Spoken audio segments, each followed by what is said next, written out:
Hello viewers and welcome to another episode of Bahrain Today. I am Mohammed Rئيس. And I'm Saud.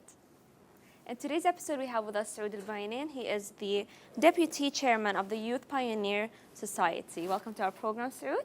Thank you for having me. Saud, to start with, can you give us a quick brief about the society? The society was established back in 2012 with the main goal of having and developing independent Bahraini youth. Okay. And the idea came from social media, where youth were discussing some of the social problems they were facing. So we decided to sit down together, gathered a number of tweets, and decided that we need to establish a society to take care of the needs of the youth. That's interesting. So I believe you have different kinds of programs. How many programs do you have so far? Well, currently we have 3 programs that are running.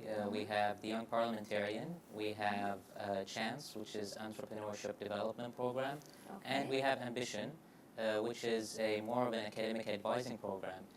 What we do is we go to schools and we talk to students about career development and what kind of majors and universities there are. Okay, so how did the Youth Pioneer Society come about developing the Young Parliamentarian program? As I mentioned, we look out for social media and we analyze tweets and Bahrain hashtag. And back in 2013, we decided to bring about youth and parliamentarians under one roof. So they can have a chance to discuss social problems such as environment, education, housing. And we had the first ever parliamentarians and youth open forum back in 2013. However, what we noticed was that youth had some brilliant ideas, but they didn't know how to exactly showcase these ideas and discuss them with the members of the parliament.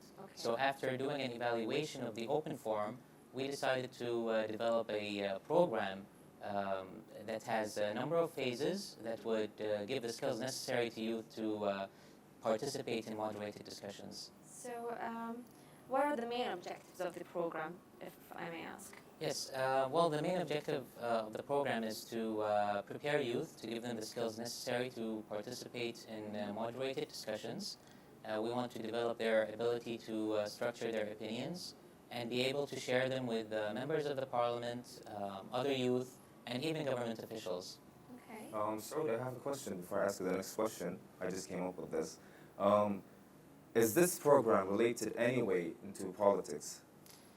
No, we always get asked this question. It's not related to politics at all. There are many issues, many problems that face youth other than politics. We can talk about education, we can talk about the environment, about healthcare, housing. So there are so many issues that we can talk about other than politics. So it's open? Yeah, it's pretty much open. But since we're registered with the Ministry of Social Development, the law actually restricts our activity to social activity and not politics. And what are the program's phases? The program is composed of a number of phases. We start off with training and development phase, and then the practical phase, and then we have the sharing of experiences phase. The training and development phase has a number of workshops where participants take part in, and these are in leadership development, negotiation and conflict resolution. There's protocol and etiquette, and we also have discussions about freedom of expression. And then we move on to the practical phase, where participants would actually practice the skills they have learned in the previous phase. And they would do it in roundtable discussions, where we give them a number of topics. For example, age of employment or parking of trucks in residential areas. So youth would go back home, do some research, and come back and share their opinions about the issue and topic.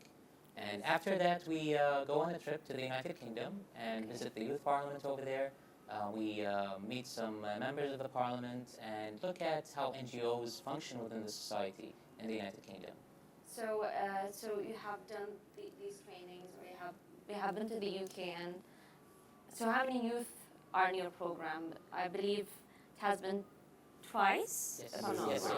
This is actually the second run of the program. So last year, 2014, we had about 100 participants or 100 people who registered for the program. Nice. We only accepted 50 after rigorous interviews. Okay. And I'll talk about last year, since this year is still running. Okay.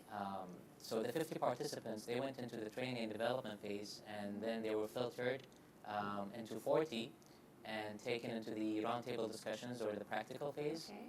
And then we chose 8 participants and visited the United Kingdom last year. Okay. So how do you exactly choose the candidates? Well, there are a number or a set of criteria. First of all, we need to assess their leadership behavior. Mm-hmm. We need to assess, the level of their spoken English, because there is a visit that is involved. Mm-hmm. We also assess how social they are, Okay. because if you're going to discuss issues with people, you need to interact with others as well. Mm-hmm. And also we have a research part where participants would have to do some research with regards to the topic, and then try to influence his peers into his own solution of the topic or the issue. Saud, if I may ask you, what is the purpose of having the roundtable discussion after the skills training? The main purpose of the roundtable discussions is that we need to see participants practicing the skills that they have learned. Did they actually benefit from the training and development or not? This is the first benefit. The second benefit is we want to give them a taste of what is next, which is the third, for this year, the third Parliamentarians and Youth Open Forum, because it gets formal during the Open Forum. Okay. And what is the purpose behind the visit to the United Kingdom? I mean, what do the candidates do there when they get to the United Kingdom? Yeah, well, when we get to the United Kingdom, we first, visit the Youth Parliament in the United Kingdom. We would love to have a Youth Parliament in Bahrain as well, because it would be a great opportunity for youth to, voice their opinions. Of course. So we visit the Youth Parliament and we have a look at how it works and what topics they discuss. And then we visit some NGOs, non-government organizations, and we take a look at how the NGO involves itself in developing the society itself. And there is a huge role for youth to take part in. And we hopefully, someday we would like Bahrainis to take part, or more active part in NGOs in Bahrain. As you said, Saud, this is the second run of the program. What happened to the candidates who graduated from last year from the program? Last year, out of the 50, only 33 graduated, and some of them have actually joined non-governmental organizations in Bahrain.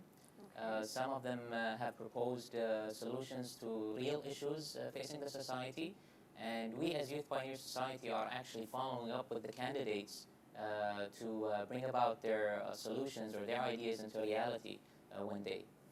Inshallah, they would. Inshallah they would. So, did you face any difficulties when you started the program? Of course, the program runs for almost 9 months, so we face a lot of difficulties with regards to time, to human resources, because we're all volunteers. So we don't have dedicated personnel to take part of developing the program and conducting the program for the duration of 9 months.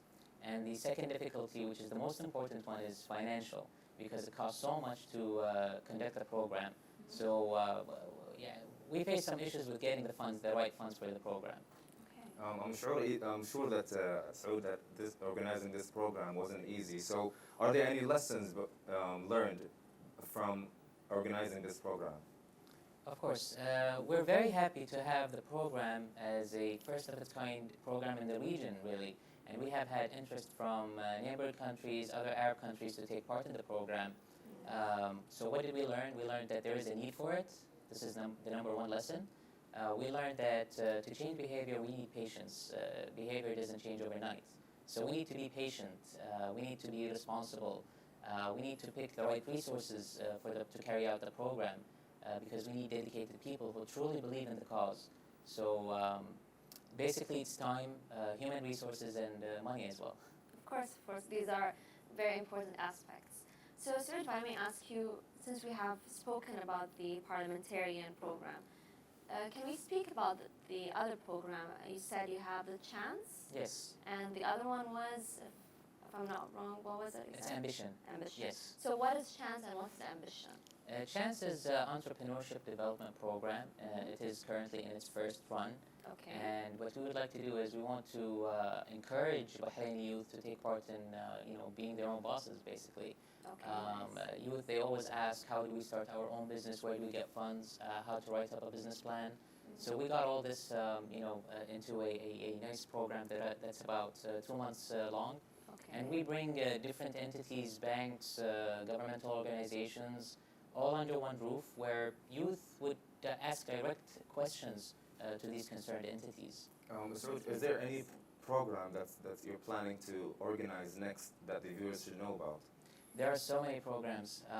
Inshallah, soon we will be celebrating choosing Bahrain as the Arab capital for youth, and we have a number of events lined up for it, and it's going to be a surprise.